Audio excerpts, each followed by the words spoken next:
తిరుమలలో భక్తుల రద్దీ అనూహ్యంగా పెరిగింది. వరుస సెలవు దినాల నేపథ్యంలో తిరుమల మొత్తం కూడా భక్తుల రద్దీతో కిటకిటలాడిపోతుంది. వైకుంఠం క్యూ కాంప్లెక్స్లోని అన్ని కంపార్ట్మెంట్లు నిండిపోయి క్యూ లైన్లు వెలుపలకు రావడం జరిగింది. వెలుపల శిలాతోరణం వరకు కూడా సర్వదర్శనం క్యూ లైన్లు ఉన్నాయి. దీంతో స్వామివారి సర్వదర్శనానికి 24 గంటలు సమయం పడుతోంది. మనం చూడొచ్చు విజువల్స్లో. ఏదైతే నారాయణగిరి ఉద్యానవనం ఉందో ఆ ఉద్యానవనంలో ఉన్న షెడ్లు కూడా నిండిపోయాయి. వైకుంఠం క్యూ కాంప్లెక్స్లోని కంపార్ట్మెంట్లన్నీ నిండిపోయాయి. ఆ తర్వాత నారాయణగిరి దాటి శిలాతోరణం వరకు కూడా ఈ క్యూ లైన్ అనేది ఉంటుంది. మనం చూడొచ్చు విజువల్స్లో. ఇక్కడి నుంచి కూడా ఆక్టోపస్ భవనం వరకు దాదాపు 3 కిలోమీటర్ల మేర ఈ క్యూ లైన్ అనేది ఉంటుంది.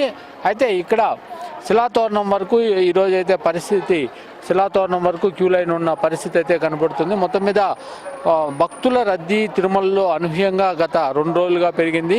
ఈ వారం రోజుల పాటు ఇదే భక్తుల రద్దీ తిరుమలలో కొనసాగే అవకాశం ఉంది. అంటే వారాంతం కావడము, అదేవిధంగా వైకుంఠ ఏకాదశి ఇవన్నీ ఉండడంతో భక్తుల రద్దీ అంతకంతకు పెరిగే అవకాశం ఉంది. దీంతో టీటీడీ కూడా ముందస్తు జాగ్రత్తలు తీసుకుంది. ఎవరైతే వీఐపీలు వస్తారో అటువంటి వారికి, అంటే ప్రోటోకాల్ పరిధిలోని వీఐపీలకి వీఐపీ బ్రేక్ దర్శనాలు ఇవ్వడము, ఇతర అంటే సామాన్య భక్తులకు అధిక ప్రాధాన్యతనిస్తూ దాదాపు 90% సమయాన్ని సామాన్య భక్తులకే కేటాయించే విధంగా కూడా టీటీడీ నిర్ణయాలు తీసుకుంది. మనం చూడొచ్చు ఈ భక్తులందరూ కూడా దాదాపు 24 గంటల పాటు క్యూ లైన్లో వేచి ఉండాల్సిన పరిస్థితి అయితే నెలకొంది. మొత్తం మీద ఇటు అలిపిరి వద్ద కూడా వాహనాల రద్దీ విపరీతంగా పెరిగిందని చెప్పుకోవచ్చు. నిన్న కూడా 70,000 మందికి పైగా భక్తులు స్వామివారిని దర్శించుకున్నారు.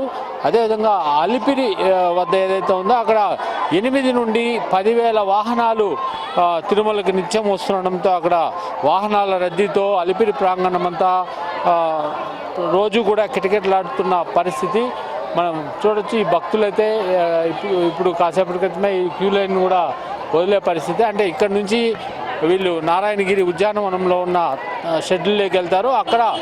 అక్కడ నుంచి ఆ తర్వాత వైకుంఠం క్యూ కాంప్లెక్స్లోకి వెళ్తారు. మొత్తంగా 24 గంటల పాటు ఈ క్యూ లైన్లోనే భక్తులు ఉండాల్సిన పరిస్థితి అయితే కనపడుతుంది.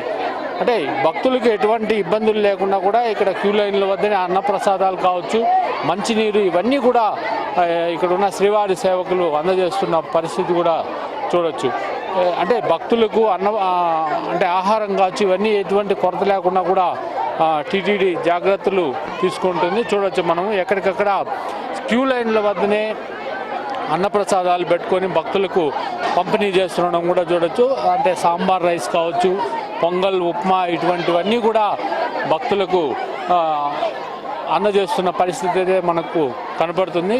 మొత్తం మీద ఈ రద్దీ వారం రోజుల పాటు ఇదే విధంగా కొనసాగే అవకాశం ఉంది. జనవరి 1 వరకు కూడా ఈ భక్తుల రద్దీ కొనసాగనుంది. కెమెరామెన్ బాలుతో శ్రీనివాస్, 10 టీవీ, తిరుమల.